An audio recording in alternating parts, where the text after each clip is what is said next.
o movimento. Mas o que vai diferenciar a cinemática da dinâmica? Você sabe? Hoje nós falaremos também sobre essa coisa da transformação de unidades, sobre o que é grandeza física, sobre método científico. Então, esse primeiro contato, essa nossa primeira aula vai ser super bacana, vai ser bem interessante para você iniciar, para você mergulhar de cabeça na física e mandar super bem. Afinal de contas, a cinemática ela é como se fosse o alicerce da física.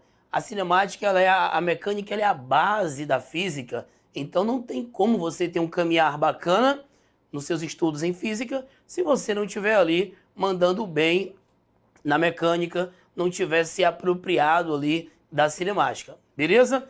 Então, de início, vamos lembrar o que é física, o que a física vai estudar, o que é ciência, né? A física, na verdade, ela compõe ali a ciência da natureza e nós vamos nos preocupar em explicar. Na verdade, a física ela fica com a maior fatia. A física ela vai explicar tudo. Bruno, e a química e a biologia? A biologia também ela vai se preocupar em explicar os fenômenos relacionados com a vida. A química ela vai utilizar a física para explicar os fenômenos químicos e as reações. Mas a física ela é mais abrangente. Ela vai explicar todos os fenômenos que estão ao seu redor. E quando eu falo fenômeno, não necessariamente tem que ser algo assim, como nós podemos dizer, estrombólico, né? Como o meu avô dizia. Não tem que ser algo assim diferente, algo de extrema dimensão. Não. A simples queda desse pincel caracteriza um fenômeno. A queda de um raio também caracteriza um fenômeno. O caminhar de uma pessoa é um fenômeno físico.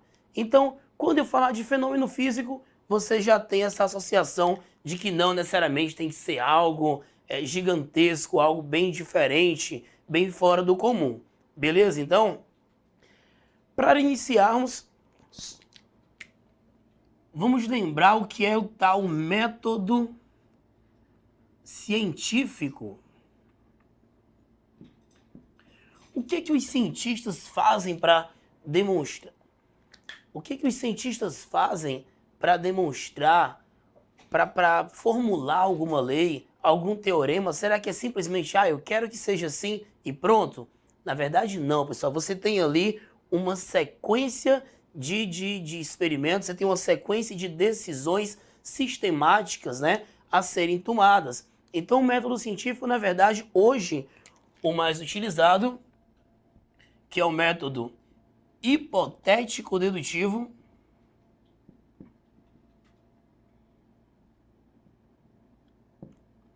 ele consiste exatamente nisso. Ele consiste em você formular uma hipótese, você vai, na verdade, vai caracterizar um fenômeno, você vai formular uma hipótese e aí você vai ter alguns resultados possíveis, alguns resultados esperados, na verdade, e desses resultados, veja bem, você pode provar que você está certo ou que você está errado.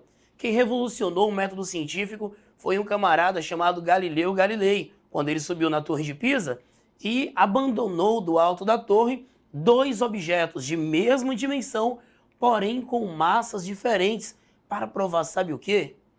Que dois corpos, o tempo de queda dos corpos não depende das suas massas. Como assim, Bruno? O que é que você está querendo dizer? Você está querendo dizer que se eu soltar uma pena e se eu soltar um tijolo, os dois cairão ao mesmo tempo? No vácuo, sim. Aqui, obviamente, nós não visualizaremos esse fenômeno, né? Eles não cairão no mesmo intervalo de tempo porque nós temos o efeito da resistência do ar. Então, Galileu, tendo essa expertise, o que é que ele percebeu? Bem, a resistência do ar depende da forma do objeto. Vou pegar dois objetos de mesma forma, porém com massas diferentes. Imagine uma bolinha de madeira e uma bolinha de aço.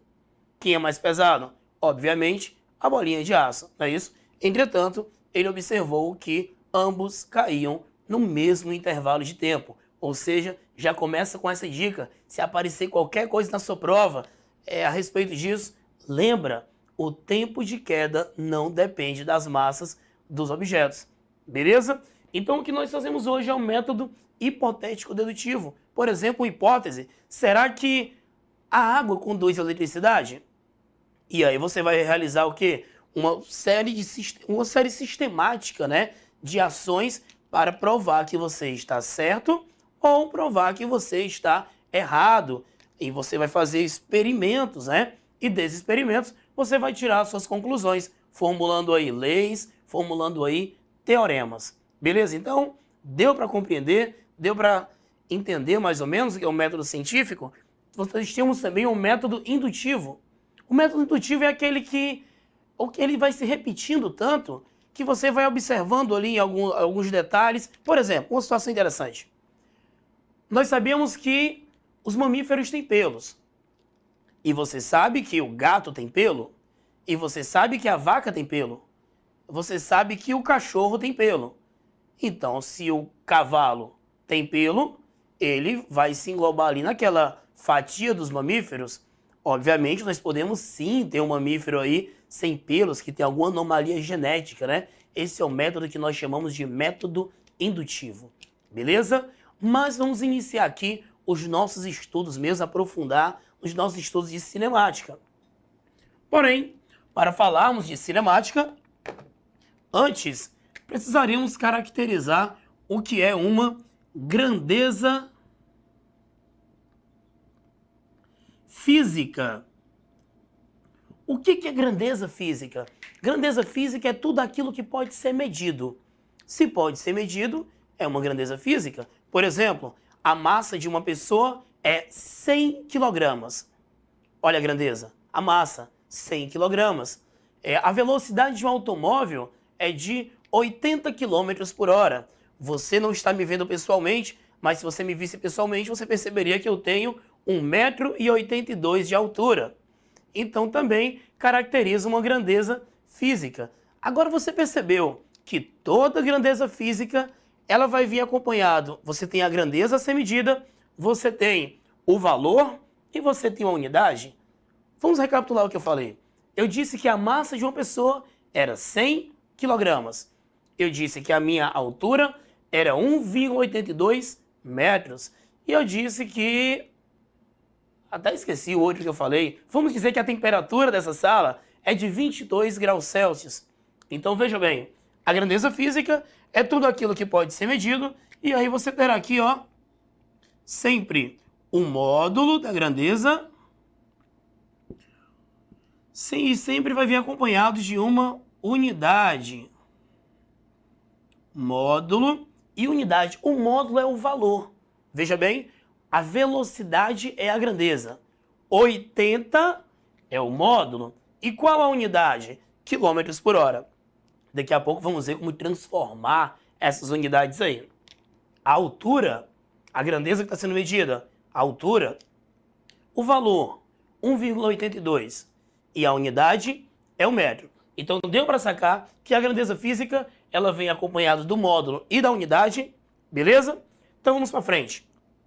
Já sabemos o que é grandeza física, daqui a pouco nós vamos ver que essas grandezas elas se dividem em grandezas escalares e grandezas vetoriais. Vamos identificar aí o que é cada uma delas, tá? Já que estamos falando de grandeza, vamos falar, daqui trabalharemos mais, que é as unidades de comprimento. Quando falamos aqui de comprimento, você tem algumas unidades que são bem utilizadas, por exemplo, o quilômetro, o hectômetro, o decâmetro. Na verdade, as mais utilizadas são centímetro, milímetro, metro, quilômetro. E é importante você compreender que essas grandezas elas podem ser transformadas. Na verdade, essa transformação será super necessária, será indispensável. Então, você que quer mandar bem na sua prova, você tem que estar por dentro disso aqui. Se liga aí.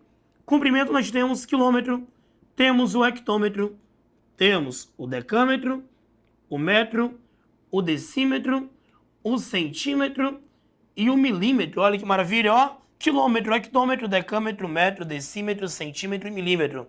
Bruno, como é que eu faço para transformar de uma casinha dessa para outra? Como é que eu faço para transformar de uma grandeza para outra? Se liga aqui, fique esperto.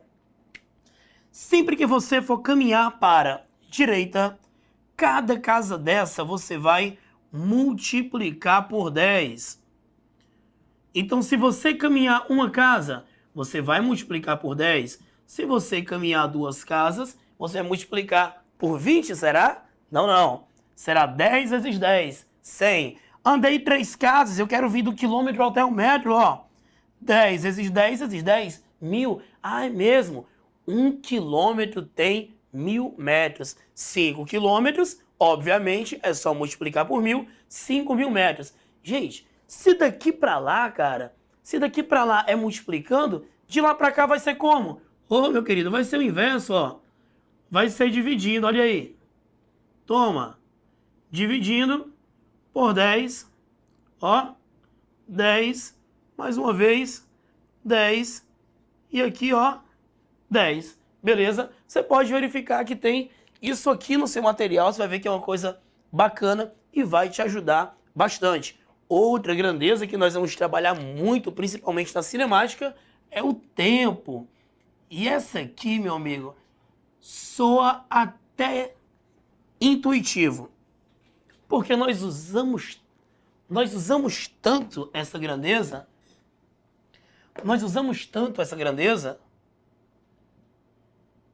que é quase nossa obrigação, né? Já saber transformá-la. Por exemplo, quais são as unidades de tempo que nós temos? Hora, temos o minuto e temos o segundo. Show de bola. O que vai acontecer? Nós sabemos que uma hora, ficou hora aqui, olha que ótimo. Sabemos que uma hora tem exatamente 60 minutos. 2 horas, 120. 3 horas, 180. Olha a tua cabeça aí como ela já começa a fazer automaticamente. 4 horas, 240. Ou seja, de hora para minuto eu multiplico por 60. Lembra que eu falei bem aqui? Se a ida é multiplicando, a volta é como? A volta é dividindo, cara. É operação contrária, ó.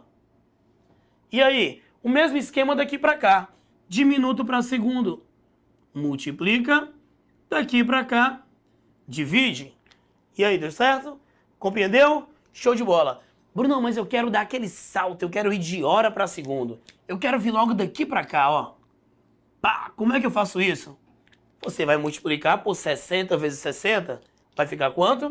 3.600. Olha que massa. Mas se a ida é multiplicando, sempre lembra. A volta é como? Se a ida é multiplicando, a volta é dividindo, ó. Vou dividir por 3.600. Show de bola? Ficou quase um bonequinho aqui da cabecinha chata, né?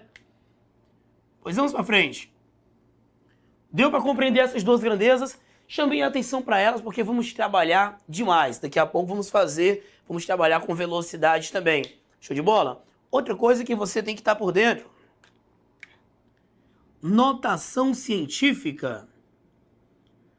Notação científica.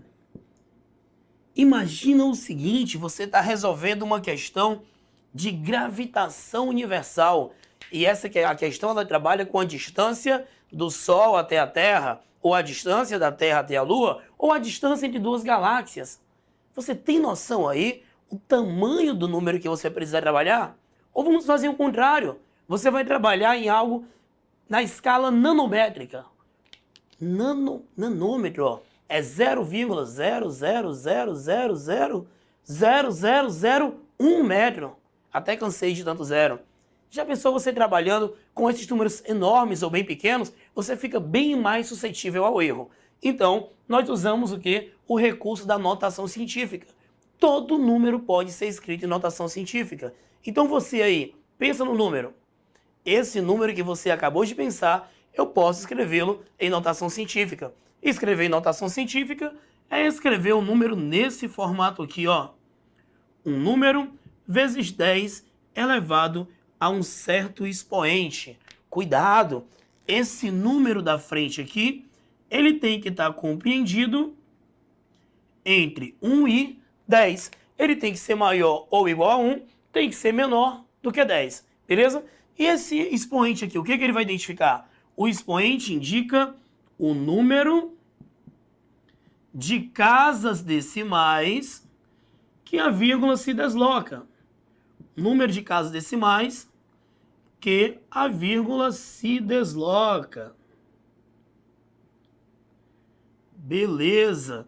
Brunão, coloca aí um exemplo, porque com exemplo fica tudo mais fácil, a minha cabeça trabalha melhor. Pois acompanha aqui esse exemplo. Eu quero colocar o número 3.500 em notação científica. Eu quero colocar... Vamos escrevê-lo aqui um pouquinho. Pronto, aqui. 3.500 em notação científica. Eu quero escrever o número 0,0014 em notação científica. Dá para escrever esses dois números? Claro que sim. Veja bem, o número que vai vir na frente, ele tem que estar compreendido entre 1 e 10. Ele pode ser 35? Não. Ele vai ser o 3,5. A sua vírgula que não aparece, ela está bem aqui. E ela vai caminhar 3 casas, ó. 1, 2, 3 casas. Logo, o teu expoente aqui fica sendo o quê? 3. Olha o que acontece nesse caso aqui, ó. Mesmo esquema. N vezes 10 elevado a m. Qual o número que eu vou pegar aqui para ser meu nzinho?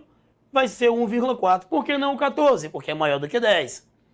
Vezes 10. E o meu expoente, como que vai ficar? Acompanha aqui, ó. 1, 2, 3. A vírgula caminhou 3 casas até ficar entre 1 e o 4, ó. Só que você vai colocar menos 3. Agora eu sei o que é que você está pensando. Você está pensando assim, Bruno, agora eu não entendi. Um ficou positivo e o outro ficou negativo. Por quê? Se liga aí. Sempre que a tua vírgula se deslocar para esquerda, o seu expoente vai ficar positivo. Beleza? Sempre que a sua vírgula se deslocar para direita, o seu expoente vai ficar negativo. Olha aí. Vírgula para a esquerda, expoente positivo. Vírgula para a direita, expoente negativo. Não é moleza? Deu certo? Acompanhou? Vamos lá. Vamos para frente. Show de bola. Agora vamos falar um pouco, entrar mesmo no conceito de movimento, né? Vamos falar da cinemática. Afinal de contas, eu iniciei o nosso encontro aqui, iniciei a nossa aula, dizendo que a cinemática ia explicar o movimento sem se preocupar com as suas causas. Como assim? Veja bem, esse pincel, eu posso lançá-lo, eu posso abandoná-lo, mas o fato é que esse pincel não vai se mover se algum agente físico não mudar o seu estado de repouso para movimento. Que agente físico é esse? É uma força. Você quer ver? Eu vou chamar ele aqui, ó. Vem, pincel. Ele não vem. Algo precisa mudar o seu estado de repouso para movimento. Porém, a cinemática não vai se preocupar com isso agora. Nos preocuparemos com velocidade, aceleração, tempo, alcance, deslocamento, esse tipo de coisa, trajetória, ok? Vamos deixar essa parte de explicar o que causa isso lá na dinâmica. Então vem aqui comigo, ó. Quando eu falo de movimento, vou colocar aqui introdução à cinemática. Quando eu falo de movimento, eu só posso dizer que algo está em movimento ou repouso se eu determinar um referencial. Então eu vou colocar assim, ó, movimento, repouso e referencial. Por que eu coloquei movimento, repouso e referencial? Porque essas coisas estão muito interligadas. Eu só posso dizer que algo está em movimento se eu determinar um referencial. Bruno, o que é esse referencial? É muito fácil. Quando você usa o seu aplicativo para pedir comida lá, naqueles aplicativos de entrega, você vai colocar o seu endereço e ele vai pedir um ponto de referência. O que é um ponto de referência? É algo que ele vai se basear, é um determinado local conhecido onde ele vai se basear para encontrar a sua casa, para encontrar a sua rua, para encontrar você e aí você se alimentar e ficar nutrido para sentar e mandar brasa nos estudos. Beleza? O referencial, então, é o ponto que nós vamos tomar como referência. Quer ver um exemplo bacana? Se liga aí. Imagina que você está dentro de um ônibus, se deslocando, e aí você adota como referencial o motorista. Para eu dizer que algo está em movimento, a distância entre eu E esse referencial precisa variar. Então, eu só estou em movimento em relação ao dado referencial se a distância entre mim e ele variar. Então, mais uma vez, se você tomar como referência o motorista do ônibus, enquanto ele está trafegando, a distância entre você e ele vai variar? Não vai. Ela se mantém constante. Então, em relação ao motorista, você não está em movimento, você está em repouso. Beleza? Se você adotar como referência um poste na rua, em relação ao poste, você está em movimento? Sim. Em relação ao poste, o motorista está em movimento? Sim. Todos com a mesma velocidade em relação ao poste. Beleza? Então aqui, conceitos de movimento, repouso e referencial. Outra coisa que nós temos que compreender é a ideia de ponto material e corpo extenso. Ponto material e corpo extenso. Quando é que eu vou tratar algo como ponto material? Quando você desprezar as suas dimensões. Quando é que ele vai ser um corpo extenso? Quando as dimensões forem consideráveis. Bruno, não consegui visualizar, vai compreender agora. Imagina o seguinte, temos um trem de 150 metros atravessando um túnel de 200 metros. Você acha que as dimensões do trem, elas são desprezíveis em relação ao túnel? Não são, não. Afinal de contas, o túnel ele é só 50 metros maior do que o trem. Então, nesse caso, eu trato o trem como corpo extenso. Agora, imagine esse mesmo trem indo entre duas cidades, deixa eu pensar aqui, duas cidades bacanas que tem no Ceará, com um clima muito agradável. Está indo de Fortaleza até Sobral. De Fortaleza até Sobral são cerca de 220 quilômetros, 220 mil metros, porque é só multiplicar por 1000, não é isso? E aí, os 150 metros do trem são desconsideráveis em relação aos 220 mil? Aí sim, aí já podemos desconsiderar. Deu para sacar a diferença? Show de bola. Agora vamos para cá, ó. Ideia de deslocamento e espaço percorrido. Cuidado. O que é o deslocamento? Quando eu falo deslocamento, eu estou falando linha reta. Sempre associa isso. Deslocamento, linha reta. Espaço percorrido é o comprimento da trajetória. Opa, peraí. Imagina que um cidadão saiu daqui, dessa posição, caminhou para cá, ó, e chegou bem aqui. O que é o espaço percorrido por ele? É por onde ele passou. É esse comprimento aqui, ó. Esse é o espaço percorrido. Beleza? O que é o deslocamento? É a distância em linha reta entre o ponto de partida e o ponto de chegada. Esse é o deslocamento. Deixa eu te perguntar uma coisa. O deslocamento pode ser igual ao espaço percorrido? Pode sim. Se você tiver uma trajetória retilínea. Se eu sair desse ponto C, e vier em linha reta para esse ponto D, não ficou tão reta, mas imagine que esteja, e vem em linha reta para esse ponto D, qual foi o deslocamento? Esse aqui, ó, a distância em linha reta. E o espaço percorrido? Ô, meu caro, também foi esse aqui. Então, não esquece, espaço percorrido e deslocamento serão iguais quando tiver uma trajetória retilínea. Show? Agora vamos adiante.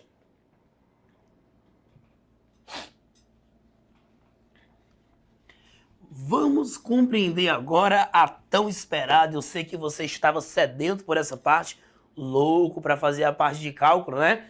Então vamos entender um pouco sobre o que é velocidade escalar média. O que é uma velocidade escalar média? Veremos em outro momento que existe uma tal velocidade vetorial. A velocidade escalar média, ela vai ser calculada da seguinte maneira. Você vai pegar o espaço percorrido, você vai pegar a distância efetivamente percorrida e vai dividir pelo tempo gasto. Eu só quero que você tenha cuidado com o seguinte. Esse tempo aqui é o tempo da viagem. Então vamos supor pegando aquele trem que saiu de Fortaleza e foi até Sobral, percorrendo esses 220 quilômetros, se ele parou em alguma estação e passou 1 hora parado e passou 4 horas trafegando, né? Ou 4 horas é muito, vamos colocar 2 horas. O tempo de viagem foi 3 horas. Você tem que considerar todo o tempo. Beleza, então? Então se liga aqui, ó. Veja bem. Temos que a velocidade ela vai ser a razão entre a distância percorrida e o tempo gasto. Agora, olha como isso é intuitivo, como você já vai ter essa sacada de cara. Quais são as unidades de comprimento que nós temos? Nós temos quilômetro, metro, hectômetro, decímetro, centímetro, milímetro e outros múltiplos e submúltiplos. E de tempo, nós temos segundos, nós temos minutos, nós temos hora. Então veja bem, se o teu espaço estiver em metro e o teu tempo estiver em segundos, a tua velocidade vai ficar em metro por segundo. Aliás, essa é a unidade do Sistema Internacional de Medidas. É aquela unidade que é padrão no mundo todo, né? Porém, Bruno, se a minha distância estiver em quilômetro e o meu tempo estiver em hora, ou adivinha? Quilômetro por hora. Se a minha distância estiver em centímetro e o tempo em minuto, centímetro por minuto. Você deu para perceber que sempre que você tiver distância por tempo, eu tenho velocidade. Sempre que você tiver a razão de uma unidade de distância por uma unidade de tempo, caracteriza uma unidade de velocidade. Porém, eu vou chamar a sua atenção para as unidades que utilizaremos mais. São essas aqui, ó. Quilômetro por hora e metro por segundo. Meu querido, essa vai aparecer demais. Veja bem,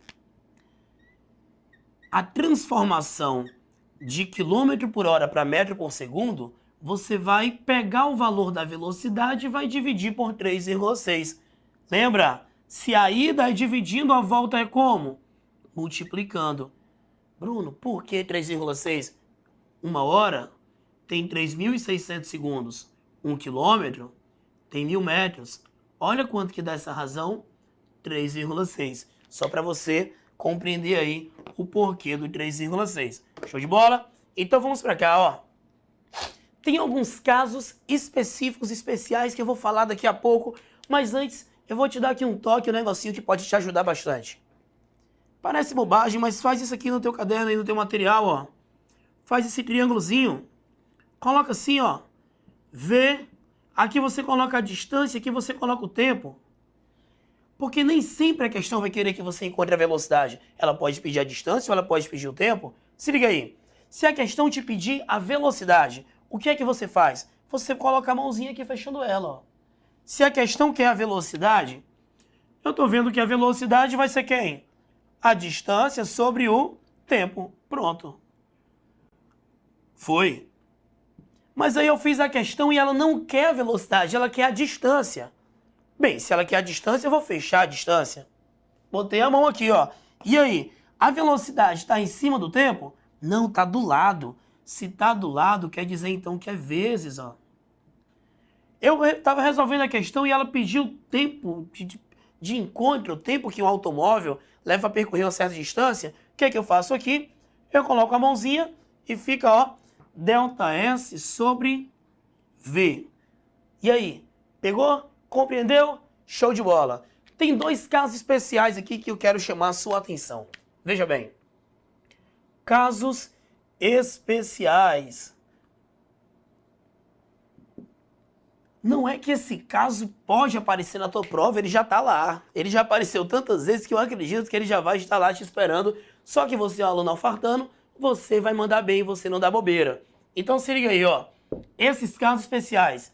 Qual é o primeiro caso? É quando eu tenho um móvel percorrendo duas distâncias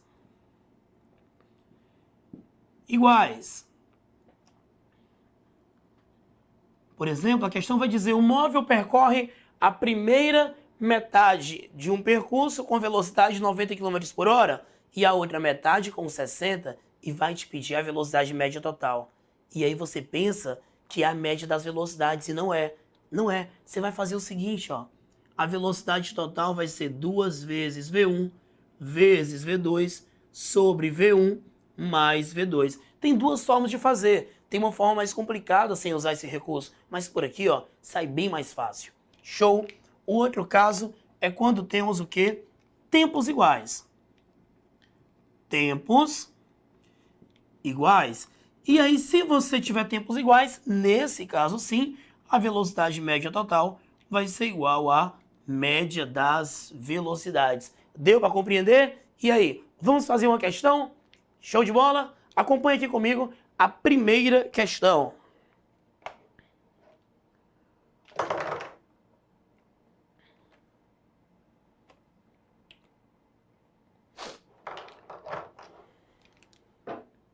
Nessa primeira questão, temos aqui, ó, um automóvel percorre a metade de uma distância d com uma velocidade de 24 metros por segundo e a outra metade com velocidade de 8 metros por segundo. E ele vai querer exatamente essa tal de velocidade média. Olha aqui, mas nessa situação a velocidade média do automóvel ao percorrer toda a distância. Olha esse recurso aqui que eu falei. A questão falou, ó, que a primeira metade foi com velocidade de 24 e a outra metade com 8 metros por segundo. Eu estou falando de questões que tem o quê, ó? Duas distâncias iguais. Então você vai usar esse recurso aqui, ó. Qual é a velocidade da primeira metade? 24 metros por segundo. E na segunda metade, 8 metros por segundo. Agora vem para cá. Velocidade média total. Duas vezes. Quem é o teu V1? 24. Quem é o teu V2? 8. Embaixo não fica a soma? Vamos fazer, gente, vamos fazer juntos aqui de cabeça rapidão, ó. Vai dar quanto? Ixi, apaguei. 32, não é isso? 32. Bruno, tem eu não quero fazer essa multiplicação. Tem alguma forma mais fácil de eu fazer? Tem, se liga aqui, ó. Desmembra isso. 2 vezes 8 não dá 16? Tu faz o seguinte, pá. Tu divide tudo aqui por 2, em cima e embaixo, ó. Então, aqui fica 16. Aqui eu tinha 32, que é o dobro de 16. Sobrou quanto aqui? Sobrou 2. Agora você tem uma divisão de 24 por 2. Bem mais fácil, ó.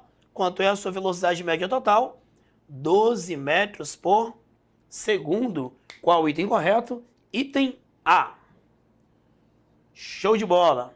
Vamos à próxima? Próxima questão. Questãozinha bacana também. Nesse caso você vai ter que ficar atento, porque teremos aí uma transformaçãozinha de unidades, mas tudo muito tranquilo. Se liga aí. Um avião bombardeiro deve interceptar um comboio que transporta armamentos inimigos. Quando este atingir o ponto A, onde as trajetórias do avião e do comboio se cruzarão, o comboio partirá de um ponto B às 8 horas com uma velocidade constante igual a 40 km por hora e percorrerá uma distância de 60 km. Então vamos ficar atento aqui, ó. Ele vai partir às 8 horas com velocidade constante de 40 km por hora para percorrer uma distância de 60 km. Vamos ao avião agora. O avião partirá do ponto C com velocidade constante igual a 400 km, percorrerá 300 km até atingir o ponto A. Então aqui estamos falando do avião. Vamos colocar aqui, deixar bem claro que estamos falando do avião e aqui é do comboio. Então ele vai apresentar aqui uma velocidade de 400 km por hora e vai percorrer uma distância de 300 km. Veja bem, a questão pergunta: para conseguir interceptar o comboio no ponto A, o avião deverá iniciar o voo a partir de C às... Vem aqui comigo rapidão. Lembra do triângulozinho que eu pedi para você anotar aí no seu caderno? Obviamente você já anotou, né? Aqui vai ficar, ó, delta S, V e delta T. Vamos encontrar quanto tempo o comboio vai levar até chegar nesse ponto de interceptação. Veja bem, o tempo aqui vai ser tempo, eu fecho aqui, ó, delta S sobre V. Olha aí, Quem é o ΔS? 60. Quem é o V? 40. Olha que maravilha esse zero indo embora. Toma, toma. Olha que ficou aqui, ó. Vai dar exatamente quanto? Aqui fica 3 e aqui fica 2. 1,5 hora. Posso até dizer que é 1 hora e 30 minutos, né? Não vai cometer o erro de dizer que é 1 hora e 50, tá? Então, veja bem, aqui usando o mesmo raciocínio análogo, eu vou ter 300 por 400. Corto aqui e aqui. E aí, aqui vai ficar o quê? 3 quartos de hora. 3 quartos de hora, você concorda que são 45 minutos? Pega 1 hora, divide em 4 partes. 15, 15, 15, 15. 3 partes dá o quê? 15 minutos. Vou colocar isso aqui. Veja bem, agora vamos ao raciocínio, ó. Se o teu comboio vai partir às 8 horas e vai levar 1 hora e meia para chegar lá, o teu comboio vai chegar lá que horas? 9 horas e 30 minutos. Se o avião quer interceptar, se o avião quer... Opa, eu coloquei aqui 15, são 45. Se o avião quer interceptar, o avião precisa chegar lá às 9 horas e 30 minutos. Mas ele só leva 45 minutos para chegar lá. Então pega essas 9 horas e 30 minutos e tira esses 45 minutos. E aí, que hora ele tem que partir? Exatamente, ó. Ele tem que partir às 8 horas e 45 minutos, porque 8 horas e 45 minutos mais os 45 minutos darão exatamente às 9h30, que é o momento do encontro. E aí nós temos o item C de combatente. Beleza? E aí, curtiu essas questões? Curtiu a nossa aula? Acompanhou? Deu para compreender direitinho? Tirar as tuas dúvidas aí sobre velocidade, sobre cinemática? Show de bola? Nós nos encontramos de novo, daqui a pouco eu volto e a gente vai começar aqui um novo bloco, vamos começar um novo momento e vamos continuar com essa pegada aí da cinemática, ok? Então até já já.